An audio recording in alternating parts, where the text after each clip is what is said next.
All right. Hello, everybody. Got another special guest today as we're going through talking to different people in the supply chain, getting their vantage points about what they're seeing, what's happening in freight, and hopefully walking away with some really good advice about what you can do to improve your business. So here I have Dan Lindsey. Dan, if you want to introduce yourself, let everybody know a little bit about yourself, your organization, your experience. For me too, like how did you get to where you're at? You're sitting in this seat. What's a little bit of that background? Yeah, so I'll take you down the long and winding road, in the words of the immortal Paul McCartney. Um, yeah, so I started out in freight as a freight broker. Actually, before that, I started out on the line at UPS. I was a preloader, loading package cars, and did that for about 6 years. I went to go work for a pharmaceutical company, shipping their diagnostic equipment. Found myself wandering around career-wise for a couple of years, and then landed a job as a freight broker in 2013 for a large big box brokerage. Learned a lot, learned a ton working for them. I always say I learned the good, the bad, and the ugly from my time as a freight broker there. Was there all the way through 2019. Took a break for a year, went to go work for a consulting firm, and then in March of 2020 decided to start my own brokerage. Uh, so we opened up Linkage Logistics in March of 2020. That went great for a few years, but then I became dissatisfied with the way the conversations were happening in the industry, specifically around broker carrier relations. Um, One of the things that you always say as a broker is you want to be the shipper's broker of choice, right? We said as we built our brokerage, we want to be the carrier's broker of choice, and that means we have to approach carriers differently, to approach drivers and Mm-hmm. dispatchers differently. And so we took that mentality and started what we thought was going to be a one-off event in Indianapolis in 2013. We didn't even have a name for it. We just said, "Hey, brokers and carriers, come to Indianapolis and talk across the table about the problems that we see in the industry." That was the first week of April in 2023. We had 35 people in the room, another 30 online. And that has turned into the Broker Carrier Summit, which we have two events a year, two Broker Carrier Summits a year, rather, now, that draw between 500 and 600 individuals from all corners of the supply chain, primarily brokers and carriers and tech platforms and factoring companies and the like. And we just rolled out our third annual event called the Cross Border Connector.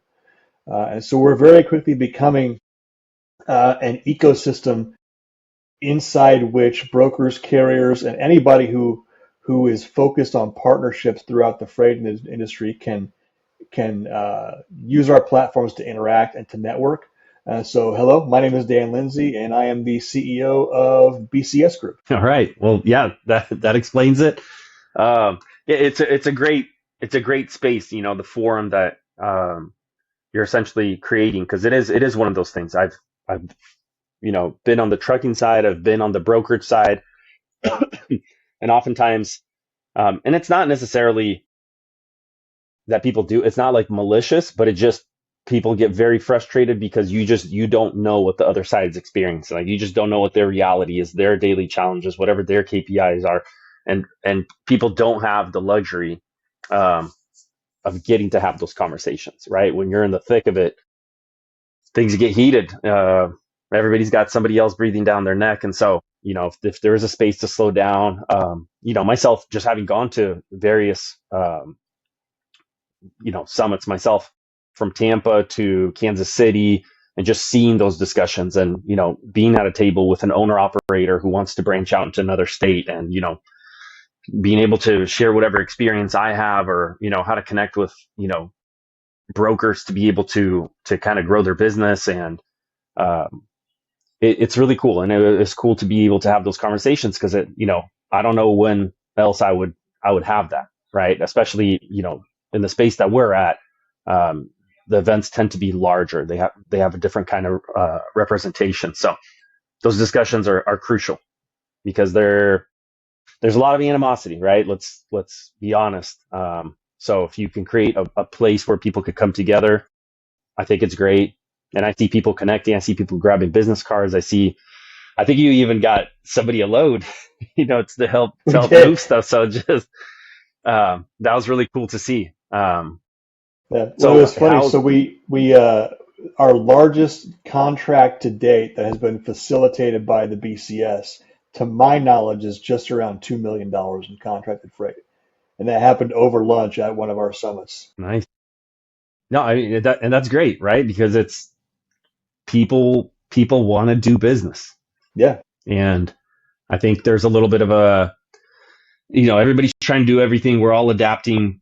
This landscape is changing really, really rapidly. I would say, this industry a little bit more outdated than some industries. And I guess it's not the whole industry in and of itself. You have two people sitting in the office, and one is sitting there using AI to do predictive lane analysis, and then you still have somebody with a Rolodex, right? And they're in the same Yeah. industry.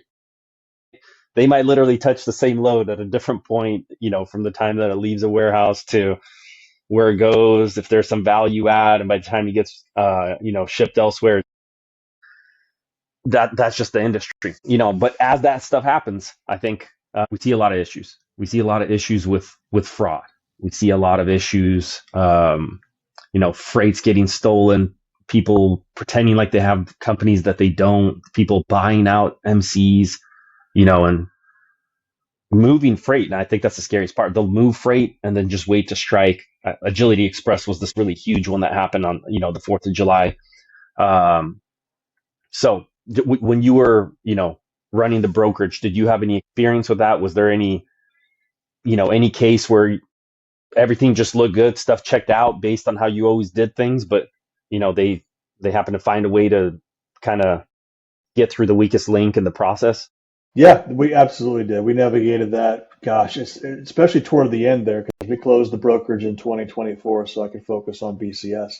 Um, the number of fraudulent carriers or bad actors that would call us for our loads just became, we could have had 4 or 5 separate lines that only handled those calls. Um, there was a couple of times toward the end there, I remember it was one of our broker's loads, and somehow I ended up on the phone call. I was doing a check call or something, and something didn't check out. Like the driver wasn't where he was supposed to be. The driver wasn't even the driver that was supposed to be on the load. So I started asking some questions, and I found out, yeah, this load had been rebrokered, and they were about to steal it. And so I contacted the appropriate people. We got the load recovered, and then I got phone calls for a week after, or maybe even a couple weeks after that, from the guy who was going to steal the load, threatening, me, my family, all kinds of crazy stuff. So I definitely empathize with the people out there, and it's on both sides: brokers, carriers, owner operators, especially. Like these issues when it comes to fraud, uh, they not only make or break companies, um, they just they kill your spirit. So because like we're all trying to make it in this industry, we're all trying to do our best, and when people get involved in the freight transactions that shouldn't be, and they're just trying to defraud people, it's so disheartening all the way across the board. And we've even seen it at a BCS. So we had an attendee, that was a couple of months ago. It was found that he was involved in some, multi-carrier fraud scheme. Then he decided to start coming to a BCS, and we didn't find out until later on. But the fraud conversation is evolving every single day. And so our job at the BCS and our job as freight professionals is to try and stay as ahead of it as we can, I think. hmm Yeah, and I always like to think of it as like, you're tightrope walking, trying to find that balance between how do you empower, educate people, right? But we don't want to give the farm away as far as like, here's as much as we know about everything, because that just signals to the scammers who are also watching. They're good at learning. The continuous ed that they do and training, right? They're on Hmm. top of everything. So, um, I still think one of the best things, because you could use the best, you could have the best tools. A recent example I heard was right? You have the best nail gun, the best lumber. If you're not building on a good foundation, right, you don't have a lot of high hopes for that house, right? It's not going to stand. So it's the same thing. You got to train your people. You got to have the right processes in place. Then you could add some cool tools and features to empower them. But at the end of the day, it's the people, right? Yeah. Well, and And that's when you got on that phone, right, you're like, something's off, and then you start asking the right questions, because still, it's that gut instinct. yeah. Well, and that's one of the unique pieces about the BCS and the Broker Carrier Summit specifically is the people that we are targeting to attend the BCS. So when you go to conferences, right? So most people that go to conferences are either director level or above, and it's a lot of thought leadership, a lot of ideating and strategic thinking. Um, this is very much the BCS is very much an operator level conference. So it's not, hey, the senior VP of this company went to a conference. He has a bunch of ideas that he's going to roll out to his company that may or may not get implemented, right? Um, the BCS, however, is made and designed for people who sit in the seat. So if you're a broker moving freight, we're going to teach you best practices when it comes to whether it's fraud prevention or carrier maximization of relationships, all that stuff.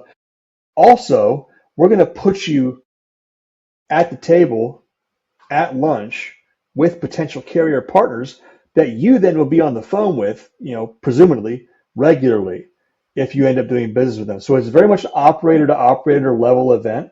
And what we're finding with a lot of these small to mid-sized businesses is those operators are the decision makers, or they're at least heavily influenced, or they heavily influence the decision makers when they take this information back to their companies. So it's a grassroots kind of movement, but it's also we're very embedded in the operational effectiveness of our attendees.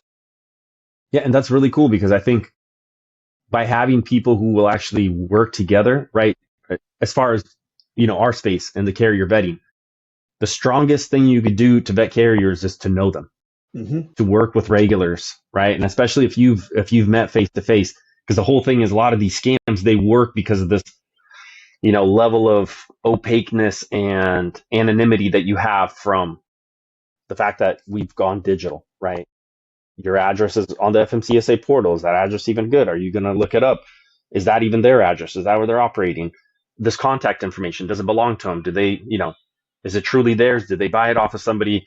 Is this email hacked? Right? There's all these different layers of um, kind of trust that you got to wade through, and the social engineering aspect. But when you sit down with somebody, right, and you're like, okay, I could work with this person, or Hmm. nah, I'm just getting a really bad vibe here, right? Like that's powerful. And that's like a luxury that a lot of people don't have. And so having a space where you can meet somebody and can strike up conversation and build a relationship, I think that's great. Back when I was C.H. Robinson as an account manager, seems like a really long time ago now. Spent some time overseas after that, but yeah, just going out and actually seeing my customers, shaking their hands, sitting down, breaking some bread together. It's a whole different experience than just, you know, your routine touch point and call, but most of it's through email. And it's really easy to replace an email with another email, but you can't replace a relationship, right? And so when you have people that you actually meet, when you actually talk, I think that's great. Well, and And you end up yeah, talking about things that you wouldn't end up talking about over email or over the phone. One of the coolest parts about being able to meet in person at these events is the conversation starts one place, and then you meander around. You talk about different things. You talk about, you know, one thing might lead to another when it comes to conversation. You might jump from fraud to vetting to, why do drivers say certain things or do certain things? One of the most common things that is ever said at a BCS, and it's said to me multiple times each event we've had, is I never knew that. Like, you don't know what you don't know until you sit in a room with a bunch of operators or a bunch of experts, and you're sitting across the table from so I'll tell a story. in Tampa. You were at our Tampa event um, in 2023. We had brokers on one side of the room, carriers on one side of the room, and we had Kevin Hill. Kevin Hill was moderating the discussion, and we had brokers saying things about their experience with carriers, and then we would have carriers give context to why that was important. And then we had the broker ask that carrier a question: why do drivers do this? Why do you guys always, do certain things when we request information? Why do you always push back on us? And the answer was, well, we expect you to know what we need. So there's an Hmm. education gap that we're trying to fill. And to have brokers teaching carriers, carriers teaching brokers, and the BCS, I've said this to everybody, the BCS is the solution to nobody's problem. We do facilitate the solution to the problem, though, and that's that conversation in the room. So, Yeah. Yeah. No, and I've seen good conversations from it. But yeah, I think you make a really good point. Um, because like when we started at the start of the conversation, the people just don't know, right? Everybody's kind of siloed out in their own world, right? And I think I haven't worked at a shipper, right? But that's one of those things that both as a broker and as a trucking company, you're like, why are they the way that they are, right? Like you told me to show up, then you make me wait. And then as a trucking company, you're like, hey, I've been here for a really long time, broker, like what's going on? Am I gonna get paid for this time? And you're just like, and then you're coming back and how difficult that conversation is gonna be. And then you were just like, hey, if you guys would have just told me ahead of time, I would have just gotten you a much better rate. Or we wait for a week and we have a specific time, but it's like, nope, they have their own KPIs. They have their own things. They already promised to deliver 2 weeks ago, right? And so, um, just an idea if it gets even bigger, right? How to have those discussions. Because, yeah, it is an education piece. So when you actually have somebody who might be a shipping manager and can explain, they're balancing the cost to get it out and meeting the customer's needs and whatever their contractual obligations versus, hey, manufacturing is manufacturing. And if we're short on widgets, that just is what it is. And we're going to try to get it out as fast as we can. So they have their own stuff. And then when you actually have that conversation, then you're okay, all right, I kind of understand that. But that information flow doesn't always get to the appropriate channels to be able to trickle to the carrier to be like, oh, all right, now I realize there's a real person there. I understand the problem that they're having. And then you can kind of have a more of a humane discussion. And so, that's why I think it is, the summit is a great place for people to have these discussions. The more people can learn, the better.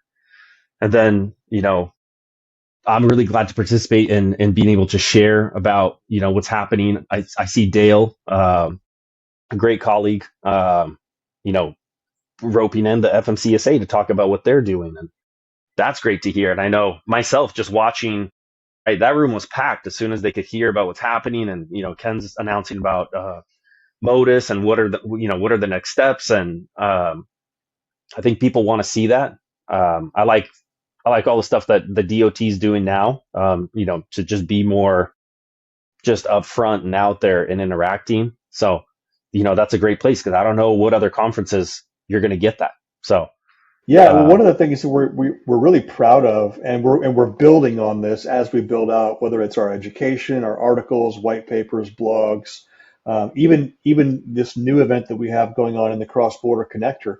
Um, we want to get voices in the room, but more importantly, we want to get the right voices in the room because a lot of information that gets shared, whether it's on social media, through emails, word of mouth, whatever, a lot of it's just crap. It's just it is, and so we want to make sure that the voices that we get in the room are actually ones that are able, one, to communicate with our attendees and with our people, but also that we're giving good information that they're able to take back and act on in their companies. And we don't take that lightly. We want to make sure we vet our people that speak just as much, if not more so, than we vet the people that attend. yeah, no, I think that's a great point because it's also, garbage in, garbage out. When you don't have the right people there, right, it kind of just, it's cyclical. So then it's going to affect who wants to show up and the fact that, it's growing like it is. I think that's a testament to the fact that you guys are doing a great job. of making sure you have good stuff there, and things that people can chew on. And I think that's a really cool thing when you can hear from somebody how to actually improve your business instead of. I saw like this meme video recently about, hey, thanks for buying my course.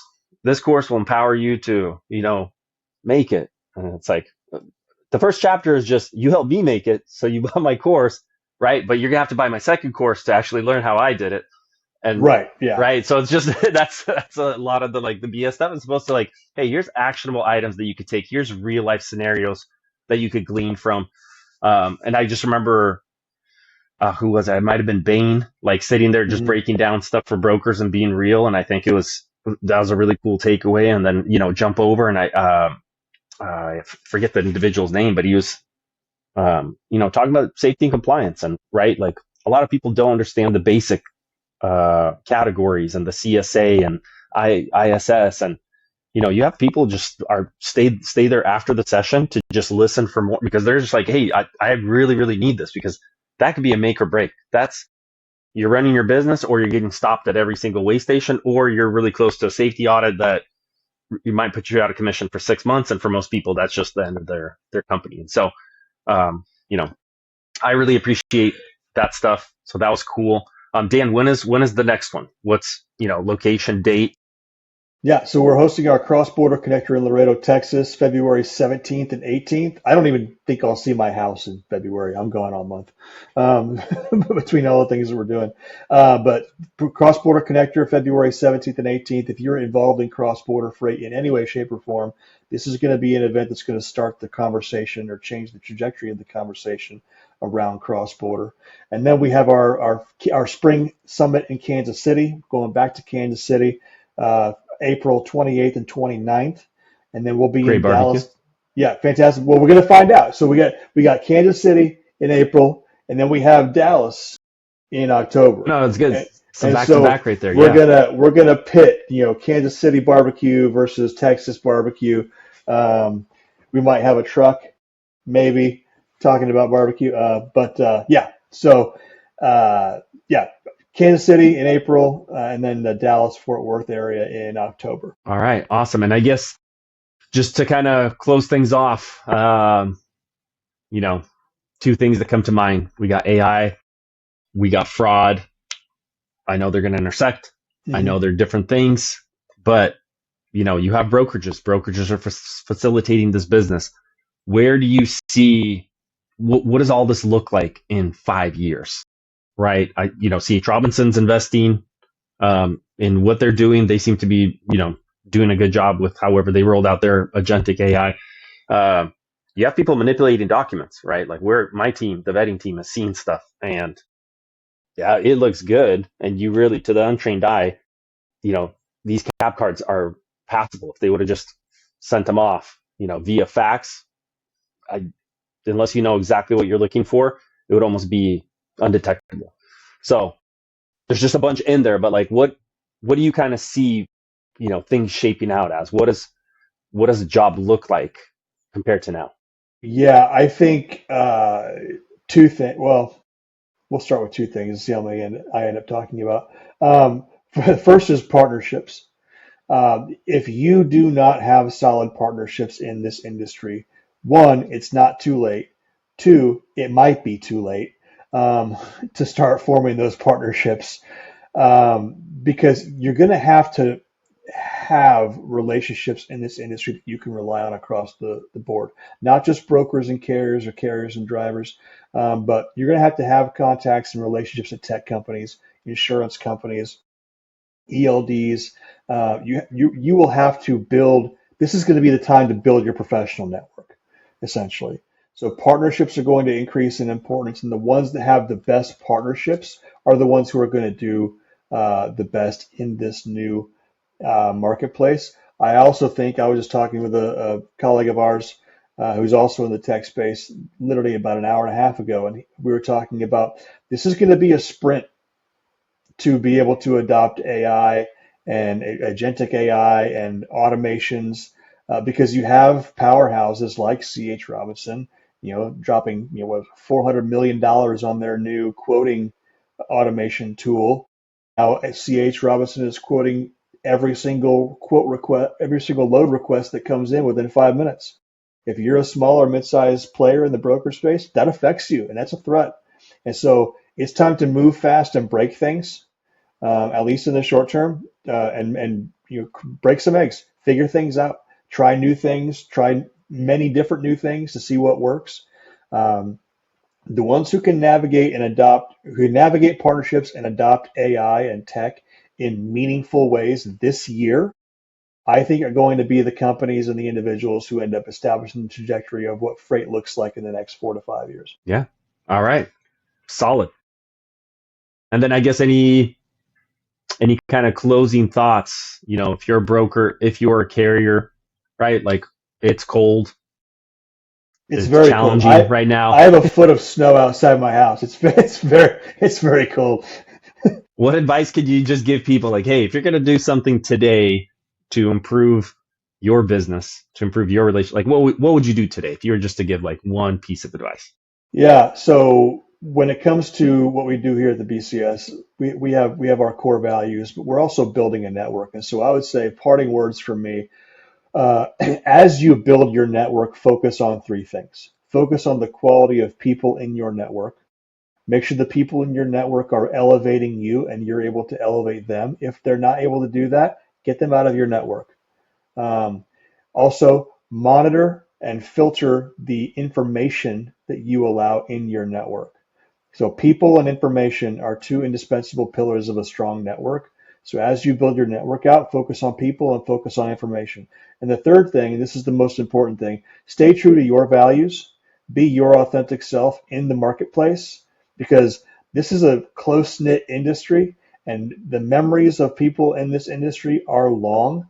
So make sure that you are the best version of yourself every single moment that you can, because the second that you're not is the only moment that people are going to remember. All right. Solid. Dan, really appreciate you jumping on. Thanks for sharing your time, your expertise, letting us know about, this unique space to come together and, work together. So, this closes this segment where we get to see from somebody who's actually leading, a space, a conference, a summit. I like to call it just a forum where people could come together and talk. So Dan, really appreciate you jumping on. And next, we're going to have some more cargo theft. So tune in for Joy. that.